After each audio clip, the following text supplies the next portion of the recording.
At the Hamburg-Grindelberg Adventist Church, in northern Germany's Hansa Conference, Pastor Saša Gunjević began his first sermon of the new year on January 7, 2023.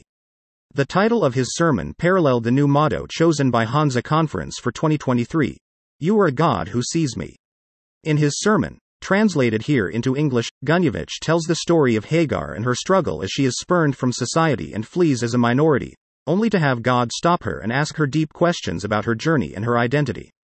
God asks her to go back to an uncomfortable and untenable social environment, but promises her blessings and his support. She replies by saying, "I have seen the one who sees me." Gunjević continued, Hagar needed a safe place. Without this advocate, without the God who sees her, she probably wouldn't have returned. I also need a safe place and don't know if I have one. You are a God who sees me. I could always be open with him. Now I want to entrust you with something very important to me.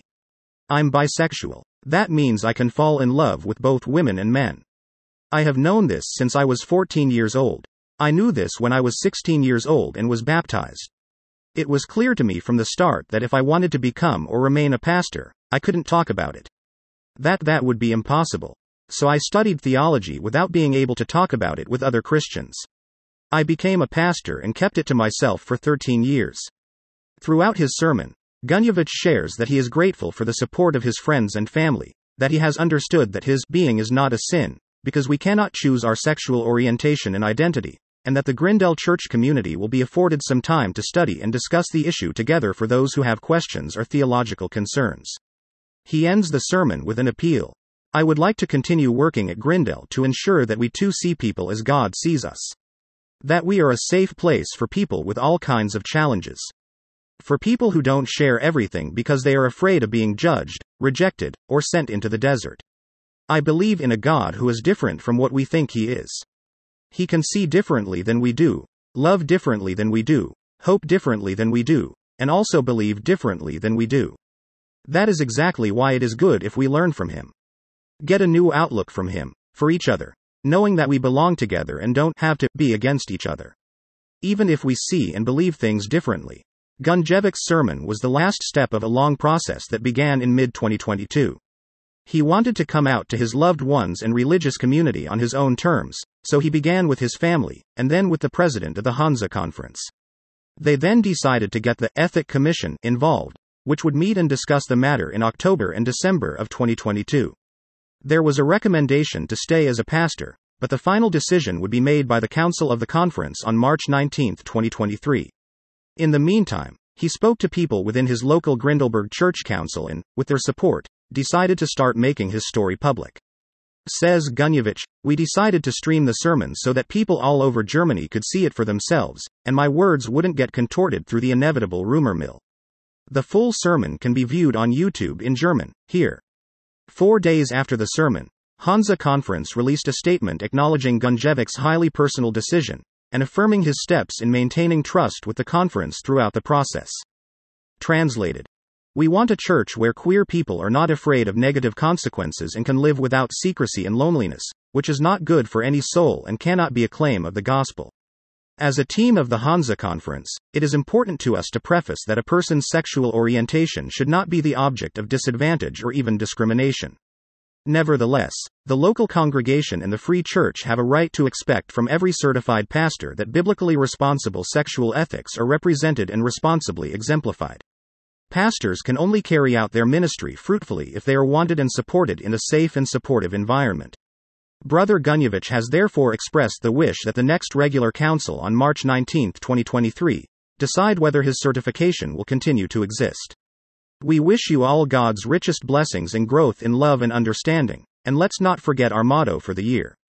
The Hansa Conference met on March 19, as planned, to determine the status of Gunjević's pastoral certification. He and his congregation anxiously awaited the outcome. After the meeting, the conference promptly released another statement with their decision.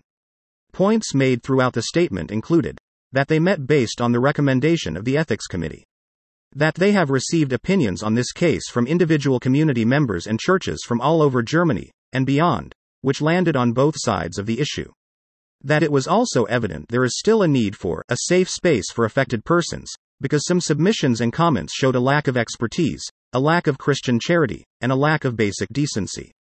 That they felt pastors needed to be held accountable and had discussed the topic confidentially with Pastor Gunjević in depth. That a thorough discussion had shown that there is no reason at the moment for the certification of Saša Gunjević to be withdrawn. That Gunjević had not committed a disciplinary offense that would prevent him from continuing to exercise pastoral ministry. That despite a previous complaint about him in 2022, the withdrawal of certification was the last resort of disciplinary action and his actions did not merit this choice. That the conference acknowledges some will be enthusiastic about the response and some will be in disagreement, but they ask expressly for prayers and sympathy. Adventist Today interviewed Pastor Gunjević after the statement was released. How do you feel now that you've shared more about your identity? SG. I feel much lighter and freer. Having to keep this kind of secret for so long takes a toll on you, even if you might not realize the full extent of it. You don't realize how much you've been holding until you don't have to anymore. I am so glad that I was given the opportunity to be a pastor to such amazing people who have my back. At the same time, I am apprehensive. It might turn out that at the higher level, our church might have a different view than the people I've lived and worked beside.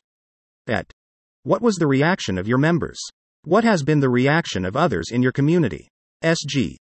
The immediate reaction by the members of my church was very loving. They are a church of about 380 members. Almost all of them came to hug me afterwards. A lot of them told me that they would support me, and that my news wouldn't change how they see me. Many of them expressed that they would want me to remain as their pastor. At a general assembly for my local church, my future as a pastor was put to a vote and they decided almost unanimously for me to stay. Only one person voted against it. The people within my district and who know me outside of the church mostly told me that they considered my outing very brave. They were shocked and couldn't believe that it could result in my possibly getting fired from the job I've had for over 13 years. Their reactions were exclusively supportive. How long have you been a pastor? Why did you choose to be a pastor? SG. I've been a pastor for 13.5 years. I started in November of 2009. I always had friends from lots of different backgrounds, mostly outside of the Adventist church I grew up in, and I saw them struggle. I realized that I wanted to give them what I had, a feeling of home and belonging within my church. I made it my mission to change the church for the better so that more people like my outcast friends could have a place that accepted and supported them. How long have you been aware of your own sexual identity? Did you struggle with it, or did you feel comfortable with it? SG. I've known that I am not straight since I was around 14. I was fine with being what I am, but didn't tell anyone, because I knew that the religious people around me would consider it a sin. I never did. When I started studying to become a pastor, I always knew that at some point I wanted to out myself within my church to hopefully change their view and theology on the matter and make it a welcoming place for people like me. But I also knew that I couldn't do that within the first couple of years and needed the trust of my local church and conference first. They had to know that I meant well for the church and didn't want to harm it.